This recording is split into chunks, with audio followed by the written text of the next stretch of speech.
Hello, everyone. We're going to talk about some of the stepping stones of success that I have found based on my own experiences. Stepping stones are rocks that are used to walk across a stream or small river.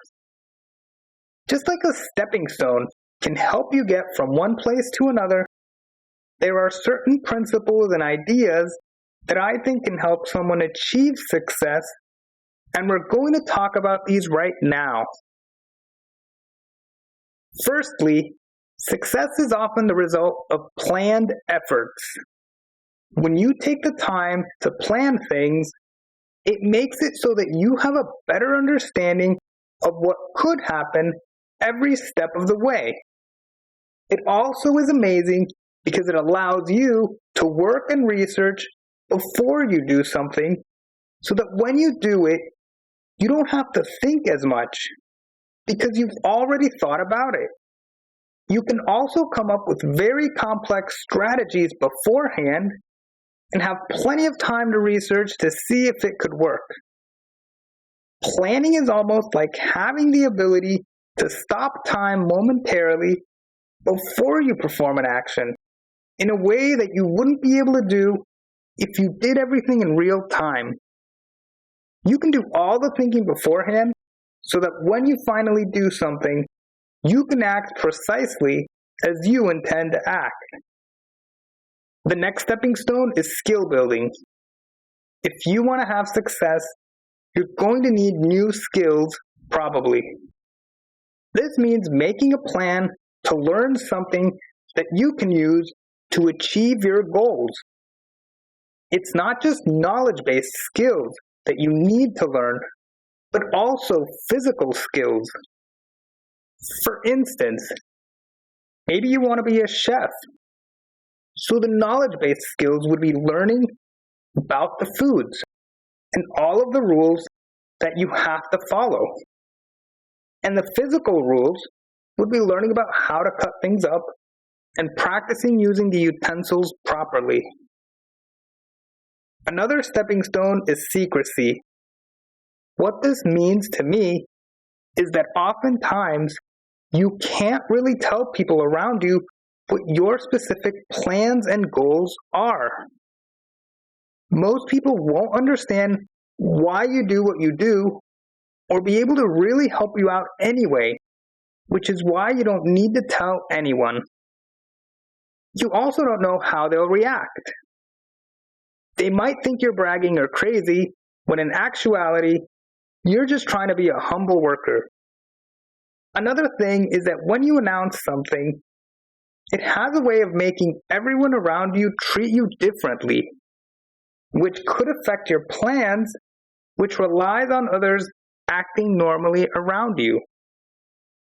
At the end of the day, I don't like announcing anything until I've actually done it, since it can literally take years to learn and accomplish something.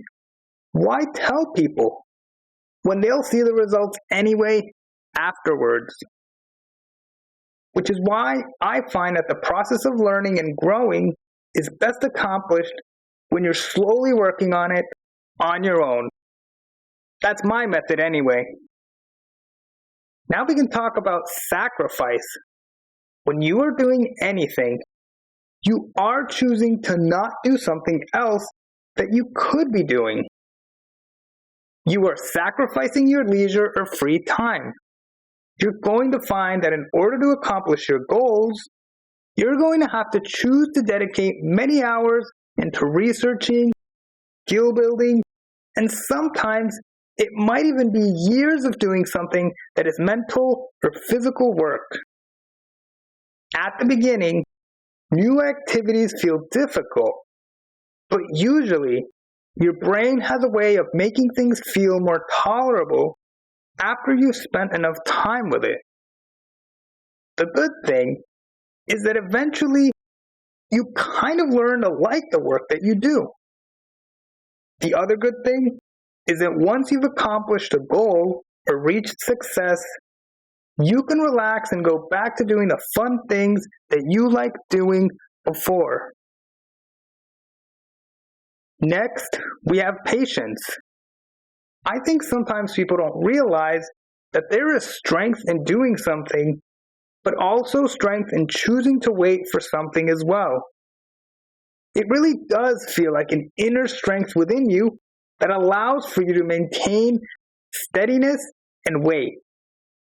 In the case of learning something on a day-to-day basis, you're going to need patience with yourself because you're learning something and it might take you a while to learn something. You're going to need patience for the long term because you don't know exactly how long it will take for you to learn a skill or accomplish a goal. Focus is next. Focus is something that is easy to do when you really like something. However, when you're trying to go for success, you're going to need to focus on things you might not want to do or might seem boring or difficult. This means putting away all other distractions and just being in the presence of the new topic that you need to study, learn, or accomplish. Your brain will learn and get better at whatever you put in front of it. So if you focus on the grass in the backyard, or the way the cursor ticks on the word processor, or the color of the new cupcake pattern, your brain will memorize and think that that is important. But if you focus on the topics that will bring you success, then your brain will memorize and learn that. Be purposeful with what you focus on. We also have personal maintenance or personal life skills.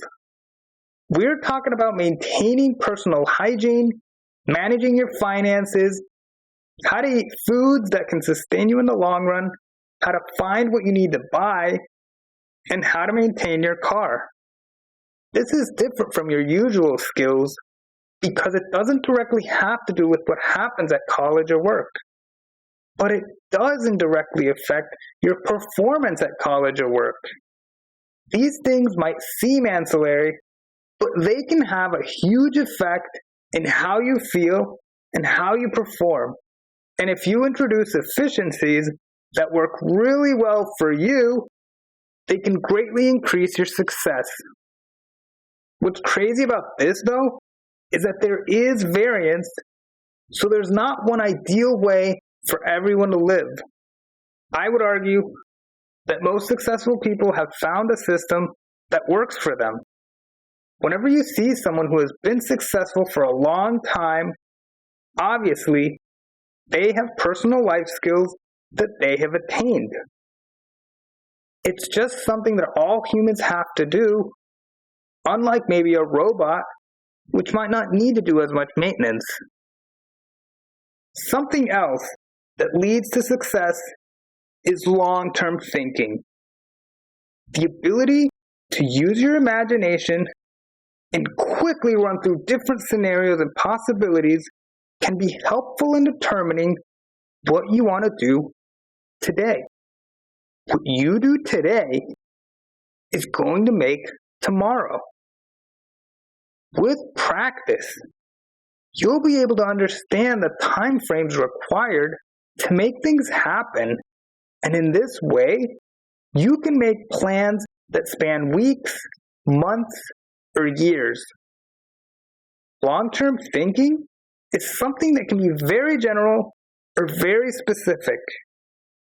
In fact, usually a lot of your musings are going to be fanciful, unrealistic, and in some cases nonsensical.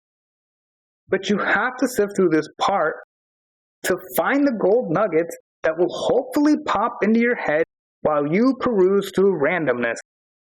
I find that writing out the good parts of your thinkings and recording them using a digital word processor or digital planning app or even pen and paper, it doesn't matter which.